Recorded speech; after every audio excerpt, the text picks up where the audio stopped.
Okay, student, today we will discuss the chapter 13 of class 9th. Why do we fall ill? In this revision, in this chapter, we will discuss some points. Now, this is introduction. What is health? Health is generally means free from illness. Healthy को generally हम ये सोचते हैं कि जब कोई person को कोई बीमारी नहीं है तो वो हेल्दी है, उसे कोई बीमारी ना हो, उसे कहीं बॉडी में पेन ना हो रहा हो, कोई फिज़िकल प्रॉब्लम ना हो, इंजरी ना हो, घाव ना हो. लेकिन जब WHO की डेफिनेशन में हम जाते हैं तो हमें एक डेफिनेशन WHO की मिलती है. WHO ने बताया है health can be defined as a state of complete physical, mental and social well-being. Okay students, so you have to write this definition in your notebook. Now factors to achieve good health. Now in this slide we can see factors to achieve good health. There is need of fruits and vegetables, bread, potatoes, pasta. There are different types of foods available, but we have to choose nutritious foods. In the next slides we will discuss importance of nutrition and what nutrients will we have to choose and add in our daily routine. You can see students that there is for good health there is need of exercise. There is a very great role of exercise in this, and yoga, you can do yoga, and students, you can see in this slide that these habits are the routine habits, and these routine habits play a great role in any person's health. आप देखिए कि regular जो है उस person को hand washing करनी चाहिए, या उस पर्सन को अपने हाथ पैर धुलने चाहिए, अच्छे प्रकार से वॉश करना चाहिए अपनी बॉडी को, अपने उसके जो अपने कपड़े हैं उसके कपड़ों को उसे अच्छे से रेगुलरली वॉश करना चाहिए, डेली बाथ करना चाहिए, रेगुलरली ब्रश करना चाहिए. और देखिए ये सारे आप देख रहे हैं, ये जो फैक्टर्स अगर कोई पर्सन इसे फॉलो करता है तो these factors are very helpful to achieve good health. Okay student, in this next slide we can see that these are the factors in general that improve health. Means sound sleep, family and friends, good relation with family and friends, exercise, food, diet and stress management. Okay students, अभी तो आप छोटे हैं जब आप, लेकिन अभी भी आप देखते होंगे कि आपको बहुत तरीके का स्ट्रेस कभी हो जाता है.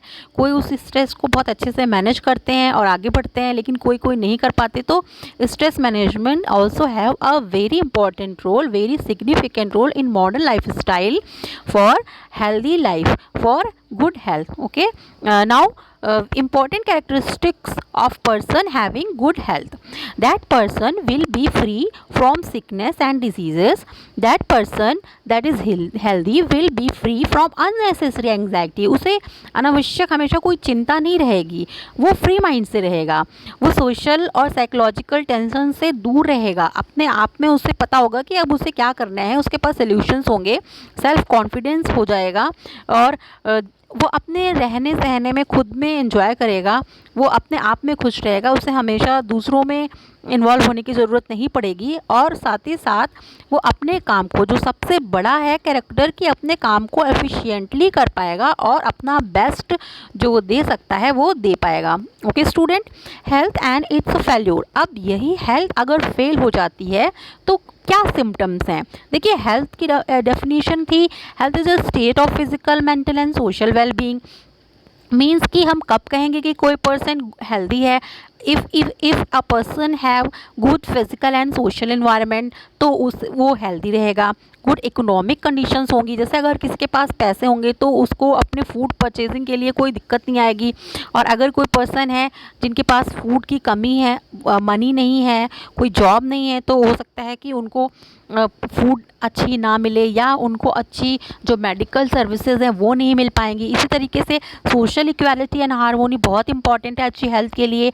जिस जगह पे हम आसपास रहते हो वहाँ कोई लड़ाई झगड़ा और इस तरीके का माहौल नहीं होना चाहिए, लोगों का मन अच्छा होना चाहिए, एक दूसरे के लिए पॉजिटिविटी होनी चाहिए. ओके स्टूडेंट्स, मीन्स अगर हम इसे ही देखिए, यहाँ इस स्ट्रक्चर में यहाँ पर हम देखते हैं डिफरेंसेस बिटवीन, इस स्लाइड में हम देखेंगे difference between healthy and disease free. तो भाई हेल्दी होने का मतलब है कि इस health is a state of physical, mental and social wellbeing. लेकिन अगर किसी पर्सन को कोई फिजिकल प्रॉब्लम है या साइकोलॉजिकल प्रॉब्लम है तो और भले ही उसको कोई बीमारी ना हो तो वो होगा कि हाँ प्रॉब्लम है लेकिन कोई बीमारी नहीं है। तो it is a disease free means a state of absence from diseases. Healthy means to the individual कि वो जब कोई पर्सन की हेल्थ की बात करेंगे तो उसका फिजिकल और सोशल इन्वायरमेंट और उसकी खुद की अपनी इंडिविजुअल जो हैबिट्स हैं और जो जिस एनवायरनमेंट में रह रहा है वो भी काउंट करता है। लेकिन जब हम डिजीज़ फ्री होने की बात करते हैं it refers only to the individual, यानी डिजीज़ फ्री होना किसी एक इंसान के ऊपर खुद निर्भर करता है। Healthy person has good health, disease free person may have good health, may have poor health. ऐसा हो सकता है कि कोई पर्सन डिजीज़ फ्री है तो उसको कोई बीमारी हो भी सकती है, मतलब कोई बीमारी नहीं है लेकिन उसकी हेल्थ पुअर दिख सकती है, दिखने में ऐसा लगता है कि अरे ये तो बड़ा कमज़ोर है, दुबला पतला सा है। तो इसी तरीके से कभी हम लोग ऐसा देखते भी होंगे कोई दुबला पतला होता है लेकिन वो बहुत अच्छे से काम करता है, तो मीन्स तब हम उसे कहते हैं कि वो पर्सन क्या है, डिजीज़ फ्री है। Okay student, now we will proceed the slides. फिर लास्ट लाइन है कि हेल्दी पर्सन आर स्प्रेड, जो स्प्रेड थ्रू सम एजेंसीज, यानी कि अगर कोई पर्सन हेल्दी है तो अगर वो किन्हीं एजेंसीज जैसे कंटामिनेटेड एयर, फूड, वाटर इनके कांटेक्ट में आते हैं, इंसेक्ट्स के कांटेक्ट में आते हैं तो हेल्थ जो है वो डैमेज हो सकती है। और डिजीज़ फ्री अगर कोई पर्सन है तो जो डिजीज़ हैं डिजीज़ फ्री है, लेकिन ऐसा कभी हो सकता है कि किसी ऐसे कांटेक्ट में जो पैथोजेंस हैं उनके कांटेक्ट में नहीं आ रहा है, फिर भी ऐसा हो सकता है कि वो पर्सन को कांटेक्ट में आ भी रहा है फिर भी वो डिजीज़ फ्री रह सकता है। ओके तो ये फर्स्ट ये हम लोगों ने देखा। अब हम देखेंगे diseases and it's causes. Diseases यानी अगर किसी पर्सन को बीमारी हो जा रही है, अगर हमने पहले देखा हेल्थ का मतलब क्या है, फिर हमने देखा कि हेल्दी नहीं भी है लेकिन डिजीज़ कोई नहीं है।